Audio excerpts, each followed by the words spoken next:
Средношколците се незадоволни од начинот како се изведува наставата онлайн во услови кога училиштата се затворени како превентива да не се шири коронавирусот. Ученик од 4-та година во Средното медицинско училиште на Facebook сподели дека од професорите добили известување дека на барање на Министерството за образование и наука треба да ги оценат учениците до петок.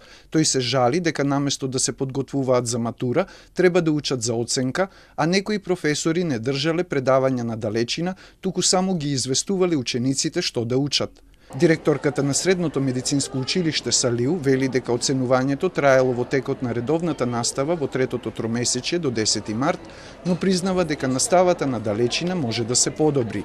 Постои простор за подобрување и многу е тешко на овој начин да се заменат условите што ги нуди училиштето, но ве уверувам дека се трудиме да извлечеме максимум во состојбата во која се најдовме, согласно ресурсите и вештините со кои се располага. Дека има проблеми со онлайн наставата за Телма потврди и директорот на гимназијата Никола Карев Тодор Пецаджиев.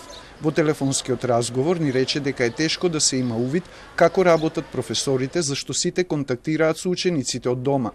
Пецаджиев, кој нема информации за евентуална ревизија на наставата на далечина, очекува на 14 април да се соберат на наставнички совет за третото тромесечје и да утврдат како се предавало градивото. За разлика од него, директорот на Средното хемиско училиште Блерим Небиу е задоволен како 90% од професорите држат предавање преку платформата Zoom. Тој ги наблюдувал професорите и вели дека максимално се трудат преку слајдови и со други средства да им го објаснат материјалот на учениците. Од опозицијската ВМРО, ДПМНЕ и денеска повикаа да се укине или презакаже матурата, а наставниците да се растеретат од нереални оценувања. Веднаш да се укине државната матура и сите чинители да се ослободат од стресот за текот на полагањето. Оние на кои што ќе им биде потребна, полагање на матура да се закаже во септември. Веднаш да се сопрет заканите до наставниците со казни од Државниот просветен инспекторат.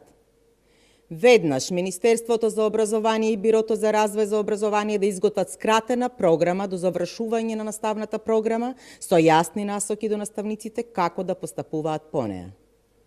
Да се растеретат наставниците од неизводливото реално оценување. Во коментар на Facebook, министерот за образование Адеми вели дека ниеден ученик нема да биде оштетен и нема да го добие тоа што не го заслужува. Тој потенцира дека се шпекулации муабетите дека МОН наредил да се врши притисок и да има ригорозно оценување и испитување. Постојат прецизни насоки со сугестии како да се следат и оценуваат постигнувањата на учениците, дополнува министерот Адеми.